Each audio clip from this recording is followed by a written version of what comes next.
Pernahkah kalian mendengar tentang Sumbawa? Di daerah yang indah ini terdapat sebuah legenda yang melegenda, yaitu Tanjung Menangis. Di balik panorama alam yang memukau, Sumbawa menyimpan cerita rakyat yang penuh makna dan pesan moral. Salah satu cerita yang terkenal adalah Tanjung Menangis. Pada zaman dahulu di Pulau Sumbawa, Nusa Tenggara Barat, terdapat kerajaan yang dipimpin oleh datu atau raja. Raja tersebut diberi gelar Datuk Samawa. Ia memiliki seorang putri yang diberi nama Lala Intan Mas Bulaeng.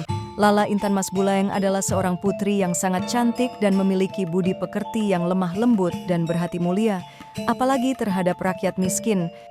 Saat itu Putri Datu Samawa sakit keras. Penyakitnya sangat aneh yang menyerupai borok. Kulitnya dipenuhi bintik-bintik merah bernanah, bersisik seperti ular dan mengeluarkan bau. Belum pernah Datu dan istrinya melihat penyakit semacam itu. Seluruh negeri berduka, apalagi seisi istana, terutama Datu dan permaisurinya. Siang malam mereka dirundung kesedihan. Keesokan harinya Datu memanggil para menteri, hulu balang dan pengawalnya. Ia memutuskan untuk mengadakan sayembara untuk kesembuhan sang putri. Raja pun memerintahkan para hulu balang menuju ke alun-alun untuk mengumumkan sayembara tersebut. Pengumuman, wahai seluruh rakyat Sumbawa, Datu Sumbawa mengadakan sayembara. Barang siapa yang dapat menyembuhkan Tuan Putri akan diberi hadiah. Jika ia perempuan akan dijadikan saudara, dan jika ia laki-laki akan dijadikan suami. Pengumuman Raja Samawa yang dikeluarkan dengan rasa putus asa itu langsung tersebar ke seluruh pelosok negeri, bahkan ke kerajaan lain. Banyak lelaki dari berbagai penjuru tanah Samawa berlomba untuk menyembuhkan Putri Lala Intan Bulaeng. Silih berganti para dukun dan ahli pengobatan berusaha menyembuhkan penyakit yang diderita Tuan Putri, namun tak ada satupun yang berhasil. Hingga suatu hari datanglah sosok lelaki tua ke istana Raja Sumbawa untuk mengobati sang putri. Lelaki tua itu bernama Daeng Paringgi, penampilannya sangat kumal dan bau. Ia mengenakan baju putih yang lusuh dengan janggut panjang dan lebat. Tubuhnya bongkok dan berjalan menggunakan tongkat. Namun kedatangan orang tua itu tidak mendapat sambutan hangat dari pengawal kerajaan dan keluarga raja. Dia dihina dan dicemooh oleh semua orang.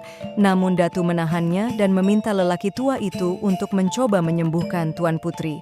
Lalu Datu mempersilakan lelaki tua itu masuk melihat Tuan Putri. Setelah melihat keadaan Tuan Putri, lalu ia memutuskan untuk mengobati sang putri. Dengan izin Tuhan, sang putri pun sembuh, penyakitnya pun hilang, dan kulitnya kembali normal, seperti sedia kala.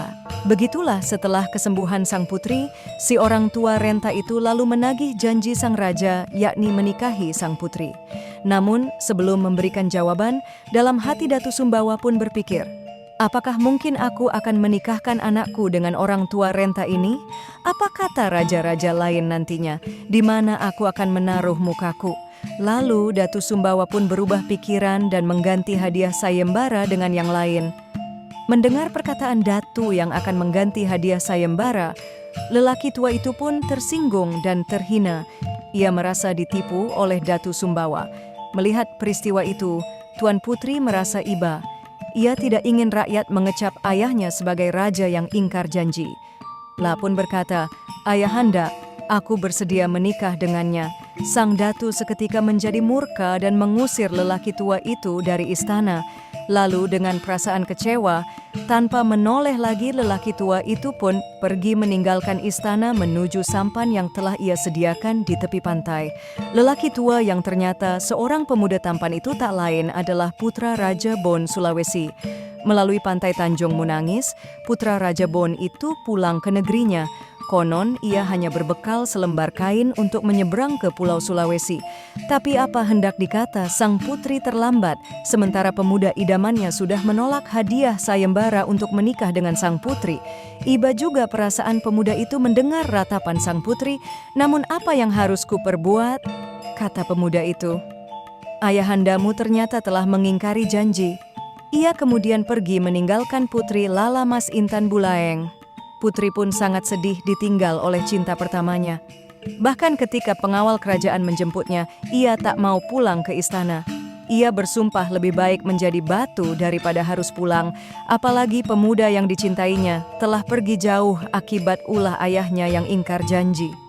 Konon cerita ini berakhir bersamaan dengan berubahnya sang putri menjadi seonggok batu yang menyerupai seorang yang tengah menangis. Sehingga sejak saat itu tempat itu kemudian diberi nama Tanjung Menangis. Untuk mengenang kisah sedih Putri Lala Intan Mas Bulaeng dan Daeng Paringgi,